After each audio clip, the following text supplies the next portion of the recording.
రాష్ట్ర ప్రభుత్వం ప్రతిపక్ష గొంతు నొక్కిందని బీఆర్ఎస్ ఎమ్మెల్యే హరీష్ రావు విమర్శించారు. ప్రజాస్వామ్యాన్ని కాంగ్రెస్ ప్రభుత్వం కూని చేసిందని ఆయన అన్నారు. నిరసనకు కూడా అవకాశం ఇవ్వకుండా ప్రభుత్వం పారిపోయిందని తెలిపారు. ఎంఐఎం బీజేపీలకు అవకాశం ఇవ్వకుండా ప్రభుత్వం భయపడిందని ఆరోపించారు. సీఎం రేవంత్ రెడ్డి గోబెల్స్ అబద్ధాలను సభలో చెప్పారని ఆయన అన్నారు. రాష్ట్ర ప్రజలను తప్పుదోవ పట్టించే ప్రయత్నం సీఎం చేశారని మండిపడ్డారు. ఇది చాలా దురదృష్టకరం. సభలో ఇతర విపక్షాలు ఎంఐఎం బీజేపీలకు కూడా క్లారిఫికేషన్కు అవకాశం ఇవ్వకుండా సభను వాయిదా వేసుకొని ఈరోజు ఏకపక్షంగా బుల్డోజ్ చేసుకొని ప్రభుత్వం పారిపోయిన తీరును ప్రజలు గమనిస్తూ ఉన్నారు. చెప్పేదేమో శ్రీరంగ నీతులు, చేసేదేమో ఏందనేది ఇలా ప్రజలు గమనించారు. ఎందుకు ప్రభుత్వం భయపడ్డది? ముఖ్యమంత్రి గారు చాలాసేపు మాట్లాడుతూ స్వీపింగ్ రిమార్క్స్ చేశారు. అన్నీ కూడా సత్యదూరమైనటువంటి విషయాలు చెప్పారు. అబద్ధాలను గోబల్స్ను చెప్పే ప్రయత్నం చేసినారు. ఇవాళ ఎన్నికల్లో ఎట్లయితే కాంగ్రెస్ పార్టీ ఒక అబద్ధాన్ని 100 సార్లు చెప్తే నిజమైందనే రీతిలో వ్యవహరించిందో, శాసనసభలో కూడా పూర్తి అబద్ధాలను, అవాస్తవాలను, సత్యదూరమైన విషయాలను చెప్తూ సభ ద్వారా ఈ రాష్ట్ర ప్రజల్ని తప్పుదోవ పట్టించే ప్రయత్నం చేసినారు. క్లారిఫికేషన్ ఇవ్వడానికి ఎందుకంత భయం? మీరు సభలో ఏదైనా చర్చిస్తాము, ప్రజాస్వామ్యబద్ధంగా ఉంటాము, మేము చాలా డెమోక్రటిక్గా ఉంటామని మాటలు బాగా చెప్పింది కదా. మాటలు కోటలు దాటుతున్నాయి, చేతలు మాత్రం గడప దాటడం లేదు. ఎందుకు ఇలా మొదటి రోజే మీరు ప్రతిపక్షం యొక్క గొంతు నొక్కే ప్రయత్నం చేసినారు? ముఖ్యమంత్రి గారు గంటన్నర సేపు మాట్లాడుతూ ఉంటే మేము మధ్యలో లేచి పాయింట్ ఆఫ్ ఆర్డర్ లేవనెత్తితే కూడా స్పీకర్ గారు మా దిక్కు చూడరు, మాకు మైక్ ఇవ్వరు. సంగారెడ్డి జిల్లా పటాన్చేరు మండలం రుద్రారం గ్రామం గణేష్ దేవాలయం ఆవరణలో వికసిత్ భారత్ సంకల్ప యాత్ర కార్యక్రమం నిర్వహించారు. ఉత్తరప్రదేశ్ రాజ్యసభ సభ్యులు డాక్టర్ లక్ష్మణ్ ముఖ్య అతిథిగా పాల్గొన్నారు. ప్రచార వాహనాలకు రాజ్యసభ సభ్యులు డాక్టర్ లక్ష్మణ్ జెండా ఊపి వాహనాలను ప్రారంభించారు. కార్యక్రమంలో భాగంగా ఆశా వర్కర్లు, స్వయం ఉపాధి సహకార సభ్యులను శాలువాతో సన్మానించారు. ప్రధాని నరేంద్ర మోదీ ప్రవేశపెట్టిన ప్రజా సంక్షేమ పథకాలు గ్రామ గ్రామాన తెలిసేలా వికసిత్ భారత్ సంకల్ప యాత్ర కార్యక్రమం నిర్వహించామన్నారు. ఎవరైతే లబ్ధిదారులు ఉన్నారో వారికి సంబంధించి కుటుంబ సభ్యులకు, స్నేహితులకు, ఇతరులకు ఈ సంక్షేమ పథకాలని వివరించి తద్వారా వారికి కూడా భాగస్వాములను చేయాలని కోరారు. ప్రతి గ్రామ పంచాయతీలో ఉండేటువంటి వివిధ వర్గాలు నరేంద్ర మోడీ ప్రభుత్వం ప్రవేశపెట్టినటువంటి ప్రజా సంక్షేమ పథకాల్లో వాళ్ళను భాగస్వాములు చేయడము, ఎవరైతే లబ్ధి పొందినటువంటి లబ్ధిదారులు ఉన్నారో వాళ్ళ యొక్క ప్రేరణతో మిగతా వాళ్ళు కూడా ఎవరైతే మిగిలిపోయి ఉన్నారో వివిధ పథకాల్లో అర్హులు వారిని కూడా చైతన్యపరచడానికి ఈ జిల్లా వ్యాప్తంగా కూడా ఈ మోడీ గ్యారంటీ ఈ యొక్క ప్రచార రథాలు ఊరూరా పల్లె పల్లెకు తిరిగి పేదవాడికి ప్రతి చివరి వ్యక్తి కూడా మోదీ గారు ప్రవేశపెట్టిన పథకం అందుబాటులో తీసుకురావడం లక్ష్యంతో ఈ వికసిత భారత్ సంకల్ప యాత్ర. అందుకని వారు ప్రధానమంత్రి కాగానే మహిళలకు సంబంధించినటువంటి మరుగుదొడ్లు, కనీసం 75 సంవత్సరాల స్వాతంత్ర దేశంలో మహిళలకు మరుగుదొడ్లు కల్పించలేనటువంటి దుస్థితిలో పాలకులు ఈ దేశాన్ని పాలిస్తే అనతి కాలంలోనే 10 కోట్ల మందికి మహిళలకు అవి మరుగుదొడ్లు కాదు, మహిళల యొక్క ఆత్మ గౌరవ నిలయాలుగా ప్రతి పల్లెల్లో, ప్రతి వాడలో. బీఆర్ఎస్ జాతీయ ప్రెసిడెంట్ కేసీఆర్ ఆయన కుటుంబం సహా ఆ పార్టీ నాయకుల పాస్పోర్ట్లను జప్తు చేయాలని, లేదంటే వారు దేశం విడిచి పారిపోయే ప్రమాదం ఉందని బీజేపీ జాతీయ ప్రధాన కార్యదర్శి బండి సంజయ్ అన్నారు.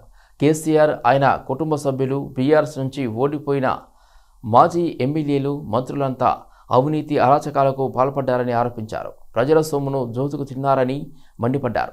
వాళ్ళ అవినీతిని త్వరగా బయటపెట్టి వెంటనే చర్యలు తీసుకోవాలని డిమాండ్ చేశారు. ఇప్పుడు ఓడిపోయినటువంటి మాజీ శాసనసభ్యులు కానీ మాజీ మంత్రుల యొక్క పాస్పోర్ట్ కూడా సీజ్ చేయాలి, స్వాధీనం చేసుకోవాలి. ప్రజలాస్తులు దోచుకున్నారు, ప్రభుత్వాస్తులు దోచుకున్నారు. ఎంత అరాచకం! ఒక్కొక్క బీజేపీ కార్యకర్తలను కానీ అక్కడక్కడ కాంగ్రెస్ పార్టీ కార్యకర్తలు కానీ ఏ విధంగా వాళ్ళు దాడులు చేసుడు, కొంతమంది పోలీసు వారు కొట్టించే ప్రయత్నం, అరాచకం కొట్టించే ప్రయత్నం చేశారు. పొట్టు దోచుకున్నారు. వాళ్ళ అవినీతిని, అక్రమాలను ప్రశ్నిస్తే దొంగ కేసులు బనాయించారు.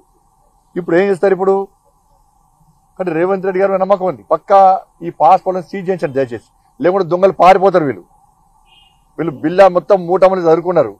ఎక్కడ విచారణ ప్రారంభిస్తే తొందర దేశం వేరే దేశాల్లో పారిపోయే ప్రమాదం ఉంది. వీళ్ళు ఆ ప్లాన్ చేసుకున్నారు. గెలిచి ఉండాలి, గెలవకుండా పారిపోవాలి అని చెప్పండి. వాళ్ళ ఆస్తులను స్వాధీనం చేసుకోవాలి, అక్రమంగా సంపాదించిన ఆస్తులను స్వాధీనం చేసుకోవాలి. ముందుగా వాళ్ళు పారిపోకుండా వాళ్ళ పాస్పోర్ట్లు మాత్రం స్వాధీనం చేసుకోవాలి. పాస్పోర్ట్లను వీళ్ళే కాదు, ఇప్పుడు సీఎంఓలో పదవీ విరమణ పొందిన చాలా మంది అధికారులు అక్కడ అడ్డా బిటాయించి కేసీఆర్ కుటుంబానికి పైసలు సంపాదించి పెట్టడం, విపక్షానికి సంబంధించిన కార్యకర్తలను దాడులు చేయించడము, అక్రమ కేసులు బనాయించడం. కేసీఆర్ కుటుంబం ఏడికైనా పోతే సిరిసిల్ల కేసీఆర్ కొడుకు పోతుండంటే ఒక రాచమర్యాలు అబ్బాబ్బా, ఇక భూమి మీద మొత్తం గాలిలో వేరు మూడదాకా భూమిలో ఆకాశం నడిచారు. ఇట్లా రంగారెడ్డి జిల్లా రాజేంద్ర నగర్లో అక్రమ నిర్మాణాలను అడ్డుకోవాలని జేమ్స్ సాల్బర్గ్ అపార్ట్మెంట్ వాసులు డిమాండ్ చేశారు. పలుమార్లు బండ్లగూడ జాగిర్ మున్సిపల్ కమిషనర్ను కలిసి రాతపూర్వకంగా ఫిర్యాదు చేసినా పట్టించుకోవడం లేదని తెలిపారు. బండ్లగూడ మున్సిపల్ కార్పొరేషన్ పరిధిలోని సర్వే నెంబర్ 71-72లో ఉన్న 196 గజాల స్థలంలో అనుమతులకు విరుద్ధంగా 5 అంతస్తుల భవనం పైగా లిఫ్ట్ ఏర్పాటు చేస్తున్నారని కార్పొరేషన్ కార్యాలయంలో కమిషన్ను మర్యాదపూర్వకంగా కలిసి ఫిర్యాదు చేయడం జరిగిందని అసోసియేషన్ సభ్యులు తెలిపారు. ప్రాపర్టీ ట్యాక్స్ ఇంటి నంబరు కొరకు ఆన్లైన్లో నమోదు చేయడానికి సుమారు 10 లక్షల రూపాయల వరకు దండుకుంటున్నారని, అందువల్లనే చర్యలు తీసుకోకుండా నిర్లక్ష్యంగా వ్యవహరిస్తున్నారని అసోసియేషన్ సభ్యులు, అపార్ట్మెంట్ వాసులు కార్పొరేషన్ అధికారులపై ఆరోపణలు చేస్తున్నారు.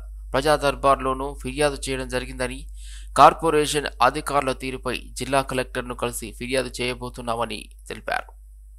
జైన్స్ బండ్లగూడ జాగీర్ మా దగ్గర ఉన్న విషయం ఏంటంటే, కమర్షియల్ కాంప్లెక్స్లో మేము అనాథరైజ్డ్గా కన్స్ట్రక్షన్ చేస్తుంటే మేము మున్సిపాలిటీ కమిషనర్ దగ్గరికి 3-4 సార్లు కంప్లైంట్ చేయడం జరిగింది. దానిపై కూడా ఎటువంటి చర్య తీసుకోకుండానే రోజులు గడుపుతూ వెళ్ళిపోయారు. అది ఇప్పటివరకు దాన్ని కంప్లీట్ చేసి పెట్టారు వాళ్ళు. మేము ఏమైనా గట్టిగా మాట్లాడుతూ ఏమంటారు, మా పని మేము చేస్తాం, మీ పని మీరు చేసుకోండి అని చెప్తున్నారు. కానీ అది కాకుండానే ఇప్పటివరకు బిల్డింగ్ కంప్లీట్ చేయించినారు కమిషనర్ గారు. అయినా కానీ మాకు వినిపించింది ఏంటంటే, కమిషనర్ గారు కానీ డిపార్ట్మెంట్ వాళ్ళు కానీ ఎవరు కూడా కరెక్ట్గా చర్య తీసుకోపోవడానికి కారణాలు ఏంటంటే, మాకు వచ్చిన ఆరోపణల ప్రకారంగా బిల్డింగ్లోకి 5 ఫ్లోర్లు కలిపి వాళ్ళు ఒక 10-15 లక్షలు ఇచ్చినారని చెప్పేసి ఒక ఆరోపణలు వినిపిస్తున్నాయి. అది నిజమా అబద్ధం అనేది మాకు తెలియదు. దానిపై మీరు చర్య తీసుకోపోవడానికి కారణం అనేది అర్థం కావడానికి ఆరోపణలే మాకు నిదర్శనంగా కనబడుతున్నాయి. 10 లక్షలు దేని గురించి ఇచ్చినారంటున్నారు? అది ఇల్లీగల్ కన్స్ట్రక్షన్ అంటామా, లేకపోతే ఇంటి నెంబర్ కోసం అడుగుతున్నారా, లేకపోతే దేనికోసం అడుగుతున్నారని మనకు తెలియదండి. ఆరోపణలు మాత్రమే వింటున్నాము. అది ఓ కళాకారుడు రాష్ట్రానికి ముఖ్యమంత్రి కావడం కళాకారులందరికీ గర్వకారణమని జేఎన్టీయూ ఫైనాన్స్ దశరథి రెడ్డి అన్నారు. సోమాజిగూడ ప్రెస్ క్లబ్లో Hyderabad arts society, Telangana artist ఫోరంల ఆధ్వర్యంలో ప్రత్యేక కార్యక్రమాలు నిర్వహించారు. సొసైటీ అధ్యక్షుడు ఎంవి రమణారెడ్డి అధ్యక్షతన జరిగిన కార్యక్రమానికి దశరథి రెడ్డి ముఖ్య అతిథిగా హాజరై ఆర్టిస్టులు గీసిన రేవంత్ చిత్రాలను ఆవిష్కరించారు. ఆనాడు జేఎన్టీయూలో ప్రవేశం కోసం పరీక్షలు 1 ర్యాంక్ తేడాతో సీట్ కోల్పోయిన రేవంత్ తనకు నచ్చిన కళా రంగాన్ని కొనసాగిస్తూనే ఎంపీటీసీగా, జెడ్పీటీసీగా, ఎమ్మెల్సీగా ఎదిగారని అన్నారు. రాష్ట్ర ఏర్పాటు అనంతరం నిత్యం ప్రజా సమస్యలపై గలం విప్పుతూ తన నైపుణ్యంతో సీఎం అయ్యారని అన్నారు. రేవంత్కు ప్రత్యేక శుభాకాంక్షలు తెలిపారు. రెవల్యూషనరీ అంటే ఆయన 10 మందికి సేవ చేసే శక్తి సామర్థ్యాలు ఉన్న వ్యక్తి కాబట్టి తప్పకుండా ఈ రాష్ట్రం బాగుపడుతుంది, ఈ రాష్ట్రం బాగుపడాలి. ఈ కళాకారుల అందరి ఆలోచనలు ఏ విధంగా ఉన్నాయో ఆ విధంగా ఆయన కూడా సహకరిస్తారని ఆశిస్తూ, వాళ్ళకు కావాల్సింది నిజంగా హైదరాబాద్ ఆర్ట్స్ సొసైటీకి ఇంతవరకు స్పేస్ లేదు. దాన్ని కూడా ఆయన అటు బట్టి విక్రమార్క ఇద్దరు కలిస్తే స్పేస్ వస్తుంది, ఎవ్రీథింగ్ వాళ్ళు ఇస్తారు. కానీ కొంచెం సెట్ కావాలి, గవర్నమెంట్ ట్రాక్ ఎక్కాలి. ట్రాక్ ఎక్కిందని అంటే ఇంకా ఆగదు. 1985 నుంచి కూడా కళారంగంతో ఆయనకి అవినాభావ సంబంధం ఉంది. ఆయన ఎంతోమంది కళాకారులతోటి ఫ్రెండ్షిప్ చేయడం జరిగింది. అండ్ ఎన్నో కార్యక్రమాల్లో కూడా ఆయన వెనుకుండి నడిపించడం జరిగింది. అండ్ ముఖ్యంగా ఈ కళాకారుడిగా ముఖ్యమంత్రిగా వచ్చినటువంటి రేవంత్ రెడ్డి గారికి సో మా కళాకారులందరి తరఫున కూడా కొన్ని సమస్యలు విన్నవించుకోవడం జరుగుతుంది. అండ్ తప్పనిసరిగా ఇవన్నీ సమస్యలు కూడా తీర్చగలుగుతారని అండ్ కళారంగాన్ని, తెలంగాణ కళారంగాన్ని ప్రపంచానికి చాటే విధంగా తోడ్పడతాడని ఆశిస్తాను. గవర్నర్ ప్రసంగానికి ధన్యవాదాలు తెలిపే తీర్మానంపై తెలంగాణ అసెంబ్లీలో అధికార ప్రతిపక్షాల మధ్య వాడివేడి చర్చ జరిగింది. సమావేశాలు ప్రారంభం కాగానే కేటీఆర్, డిప్యూటీ సీఎం బట్టి విక్రమార్క మధ్య మాటల యుద్ధం ప్రారంభమైంది. అనంతరం గత పాలన గురించి ప్రతిపక్ష సభ్యులు పదే పదే మాట్లాడుతున్నారని సీఎం అన్నారు. అప్పటి ప్రభుత్వంలో మీదే ప్రధాన భాగస్వామ్యం, ఆ పాపాలకు సంపూర్ణ బాధ్యత మీదే అంటూ ముఖ్యమంత్రి రేవంత్ రెడ్డి ప్రతిపక్ష నేతలపై మండిపడ్డారు. మాట్లాడితే గత పాలనలో అలా జరిగింది, ఇలా జరిగిందని విమర్శించడాన్ని ముఖ్యమంత్రి తప్పుపట్టారు. మాజీ సీఎం కేసీఆర్ కు రాజకీయంగా అవకాశాలు ఇచ్చిందే కాంగ్రెస్ పార్టీ అని, పార్టీ యువజన సంఘ వైస్ ప్రెసిడెంట్ గా, ఆ తర్వాత ఎంపీగా, మంత్రిగా ఆయనను గౌరవించిందని గుర్తు చేశారు. ఇక ఆయన కుటుంబానికి చెందిన మరో వ్యక్తిని ఎమ్మెల్యేగా గెలవకుండా మంత్రిగా చేసి ఆపై ఎమ్మెల్యేగా గెలిపించేందుకు సహకరించిన పార్టీ కాంగ్రెస్ పార్టీ అని వివరించారు. ఇక గత పాలనలో పాపాలు జరిగాయంటున్నారు. నిజంగానే పాపాలు జరిగి ఉంటే అప్పట్లో అధికారంలో భాగస్వాములుగా ఉన్నది మీరే కాబట్టి వాటికి సంపూర్ణ బాధ్యత కూడా మీదేనని కేటీఆర్ ఆరోపణలను రేవంత్ రెడ్డి తిప్పికొట్టారు. శాసనాలను సహేతుకంగా విశ్లేషించి సలహాలు సూచనలు ఇస్తారు. సలహాలు సూచనలు ఒకవేళ ప్రభుత్వము పెడచెవిన పెడితే నిరసనలు, ధర్నాలు, రాస్తారోకలు చేస్తారు. అవసరమైతే ఆమరణ నిరాహార దీక్షలు చేసిన కూడా సందర్భాలు ఉన్నాయి. ఆ స్పిరిట్ను తీసుకోవాలి తప్ప వాళ్ళు 64 ఉన్నారు, మేము 39 మంది ఉన్నాం, మేము అచ్చోసిన ఆంబోతుల్లాకున్నాం, మేము పోడియంలోకి వచ్చి కుస్తీలు కొట్లాడతాం, ఈ రకమైన భాష వారి గౌరవానికి కానీ ఈ సభను నడిపించుకోవడానికి కానీ సహకరించదు. రెండవ అంశం, పదే పదే గత పాలన గురించి, గత ప్రభుత్వాల గురించి మాట్లాడుతున్నాను. సరే, వారు ఏం మాట్లాడతారో మొత్తం విన్నాక రిప్లై చేద్దాం అనుకున్నాను. కాకపోతే నా రిప్లై కోసం వారు తహతహలాడుతున్నారు. గత పాలనలో యూత్ కాంగ్రెస్ వైస్ ప్రెసిడెంట్గా కల్వకుంట్ల చంద్రశేఖరరావుకు అవకాశం ఇచ్చిందే కాంగ్రెస్ పార్టీ. సింగిల్ విండో డైరెక్టర్గా ఎన్నికల్లో పోటీ చేయడానికి ఇస్తే కాంగ్రెస్ పార్టీ తరఫున నిలబడి ఓడిపోయిందే చంద్రశేఖరరావు. గత పాలనలో ఎంపీగా గెలిపించిందే కాంగ్రెస్ పార్టీ. గత పాలనలో షిప్పింగ్ మినిస్టర్ ఇచ్చిందే కాంగ్రెస్ పార్టీ. ఆ తర్వాత కార్మిక శాఖ మంత్రి ఇచ్చిందే కాంగ్రెస్ పార్టీ. అంతెందుకు ఇక్కడ సభ్యుడు ఉన్నాడు.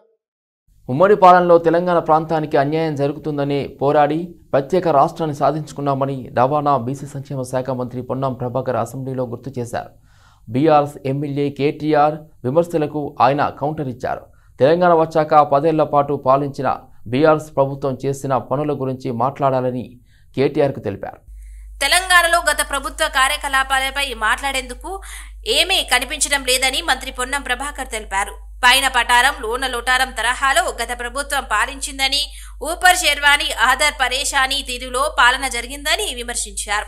ప్రతిపక్ష నేతగా వాస్తవాలను మాట్లాడాలని, అంతేకాని మా తాతలు మీసాల మీద నిమ్మకాయలు నిలబెట్టారని చెప్తే కుదరదని పొన్నం ప్రభాకర్ మండిపడ్డారు. అందుకే కదా తెలంగాణ తెచ్చుకున్నది. తెలంగాణ ఉమ్మడి రాష్ట్రంలో నిర్లక్ష్యమైందనే కదా అధ్యక్ష, ఉమ్మడి రాష్ట్రంలో నిర్లక్ష్యమైంది, మన పట్ల వివక్ష ఉందనే తెలంగాణ తెచ్చుకున్నాం. తెలంగాణ వచ్చిన తర్వాత జరిగిన ప్రభుత్వ కార్యక్రమాల గురించి మాట్లాడుకుందాం. గతం గురించి, గత ఉమ్మడి రాష్ట్రంలో జరిగిన అన్యాయం జరిగిందనే కదా మేము కొట్లాడింది, అందరం కొట్లాడింది. అందుకే కదా ఇవాళ మన దాని గురించి ఎందుకు ఇవాళ మాట్లాడితే తెలంగాణ రాష్ట్రంలో తెలంగాణ ప్రభుత్వం ఏం చేసిందో మాట్లాడదాము. తెలంగాణ ప్రభుత్వం ఏం జరిగిందో పైన పటారం లోన నోటారం ఊపర్ షెర్వానీ అందరు పరిశాని తప్ప ఏం కనబడుతున్నాయి అధ్యక్ష. అనేక సందర్భాలు మా దగ్గర ఉన్నాయి, మొత్తం ప్రభుత్వం ఏమేం చేసిందో చెప్పడానికి కూడా. కానీ గౌరవ ప్రతిపక్ష సభ్యులుగా మాట్లాడాలి. కానీ 50 సంవత్సరాల కింది చరిత్ర మా తాత మీసాల నిమ్మకాయలు పెడితే నడవదు సార్. ఇప్పుడు తెలంగాణ వచ్చిన ఇంకేం జరిగింది చెప్పమనండి. వారు మొదటిసారి ప్రభాకర్ అన్న మొదటిసారి శాసనసభకు వచ్చిండ్రు, మొదటిసారి మంత్రి అయిన అధ్యక్ష. కాబట్టి కొద్దిగా తొందరపడుతున్నారు, తొందరపడకండి అధ్యక్ష. తెలంగాణ పంచాయతీరాజ్ గ్రామీణాభివృద్ధి శాఖ మంత్రి సీతక్కతో ఐఏఎస్ స్మితా సబర్వాల్ ప్రత్యేకంగా భేటీ అయ్యారు. మిషన్ భగీరథ కార్యకలాపాలపై మంత్రి సీతక్క అధికారులతో సమీక్ష నిర్వహించారు. మంత్రిగా బాధ్యతలు స్వీకరించిన తర్వాత తొలిసారి సమీక్షకు వచ్చిన సీతక్కకు ఉద్యోగులు ఘనంగా స్వాగతం పలికారు. తనను స్వాగతించిన ఉద్యోగులకు మంత్రి సీతక్క ధన్యవాదాలు తెలిపారు. తనను ప్రత్యేకంగా చూడవలసిన అవసరం లేదని, మీలో ఒకరిగానే భావించాలని తెలిపారు. మనందరి ముందు పెద్ద టాస్క్ ఉందని అన్నారు. గ్రామీణ ప్రాంతాలకు త్రాగునీరు అందించే విషయానికి అత్యంత ప్రాధాన్యత ఇవ్వాలని అధికారులకు సూచించారు. ఇక వచ్చే వేసవిలో గ్రామాలకు త్రాగునీరు అందని పరిస్థితి ఉండొద్దని తెలిపారు. మీ మీటింగ్ కు మిషన్ భగీరథ సెక్రటరీ హోదాలో ఐఏఎస్ మితా సబర్వాల్ హాజరయ్యారు. మీటింగ్ తర్వాత మంత్రితో ప్రత్యేక భేటీ అయ్యారు. మిషన్ భగీరథ కార్యకలాపాల గురించి మంత్రి సీతక్కకు వివరించారు. కొన్ని ఫైళ్లపై సీతక్కతో సంతకాలు చేసుకున్నారు. తెలంగాణ శాసనసభ సమావేశాలను ప్రారంభిస్తూ గవర్నర్ తమిళసై చేసిన ప్రసంగం మొత్తం అభూత కల్పనలు, అవాస్తవాలేనని మాజీ మంత్రి కేటీఆర్ మండిపడ్డారు. ఓ సభ్యుడిగా గవర్నర్ ప్రసంగం విని సిగ్గుపడ్డానని చెప్పారు. ఇలాంటి ప్రసంగం రాష్ట్ర శాసనసభ చరిత్రలోనే విని ఉండమని అన్నారు. గవర్నర్ దారుణమైన ప్రసంగం విన్నాక కాంగ్రెస్ పాలనలో రాబోయే రాష్ట్ర భవిష్యత్తు ఎలా ఉండబోతోందో స్పష్టంగా తెలిసిపోయిందని తెలిపారు. శాసనసభలో ప్రధాన ప్రతిపక్షంగా వాస్తవాలను ప్రజల ముందు పెట్టాల్సిన బాధ్యత తమకు ఉందని, తప్పకుండా నిజాలను బయటపెడతామని కేటీఆర్ అన్నారు. ఈ సందర్భంగా జగిత్యాలకు చెందిన కవి అలిశెట్టి ప్రభాకర్ రాసిన కవితను ఆయన కోట్ చేశారు. ఒక నక్క ప్రమాణ స్వీకారం చేసిందంట, ఇంకెవరిని మోసం చేయనని. ఓ పులి పశ్చాత్తాపం ప్రకటించిందంట, తోటి జంతువులను సంహరించినందుకు. కాంగ్రెస్ ప్రభుత్వ తీరు కూడా ఇలాగే ఉందని, గవర్నర్ ప్రసంగం కూడా అలాగే కనిపించిందని కేటీఆర్ ఆరోపించారు.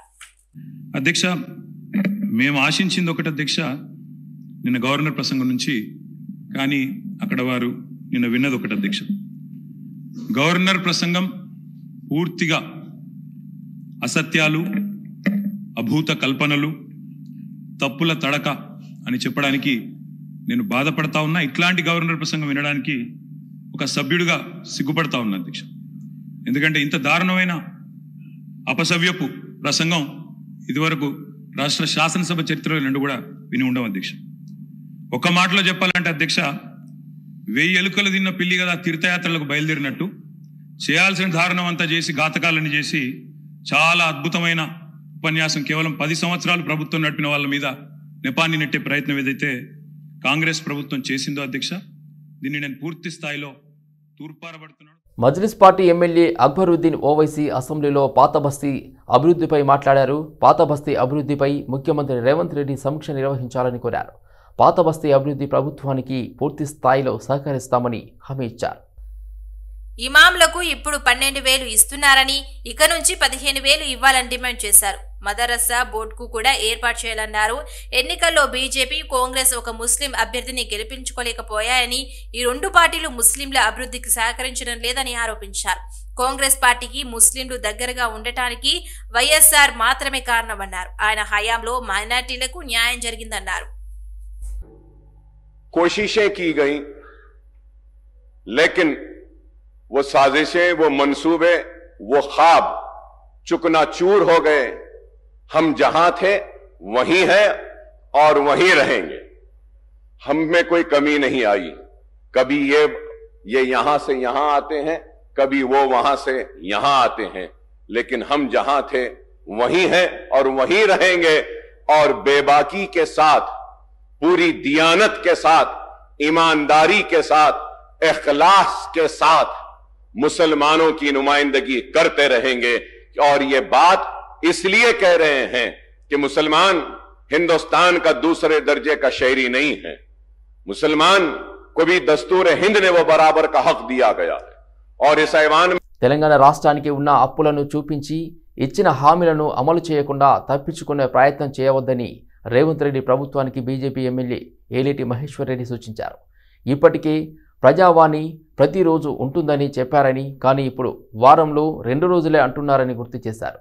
ఇచ్చిన హామీలను ఎలా అమలు చేస్తారో శ్వేతపత్రం విడుదల చేయాలని డిమాండ్ చేశారు.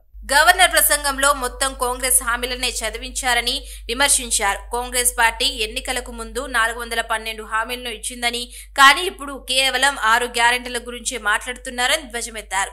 ఇష్టానుసారంగా ఇచ్చిన హామీలను ఎలా అమలు చేస్తారు అని తెలంగాణ ప్రజలు ఎదురు చూస్తున్నారన్నారు. ప్రజలు పూర్తి స్థాయిలో కాంగ్రెస్ కు మద్దతు తెలపలేదని, కేవలం మ్యాజిక్ ఫిగర్ కు దగ్గరి సీట్లతోనే గెలిపించారన్నారు. ముఖ్యమంత్రి రేవంత్ రెడ్డి అదృష్టవంతుడని, కామారెడ్డి స్థానంలో బీజేపీ ఎమ్మెల్యే చేతిలో ఓడిపోయినా ముఖ్యమంత్రి అయ్యారన్నారు. స్వయంగా ముఖ్యమంత్రి ఓడిపోయిన సందర్భాలు లేవన్నారు. సీనియర్ మంత్రులందరి సలహాలు తీసుకొని రేవంత్ రెడ్డి ముందుకు సాగాలని సూచించారు. అధ్యక్ష, నిన్న జరిగినటువంటి గవర్నర్ గారి ప్రసంగం కేవలం కాంగ్రెస్ పార్టీ మేనిఫెస్టో చదివినట్టుగానే ఉన్నది. హామీలు వారు చదివారు కానీ దాని ఇంప్లిమెంటేషన్ కానీ కార్యాచరణ కానీ ఏమి చెప్పకపోవడం కొంచెం బాధాకరంగా ఉన్నది.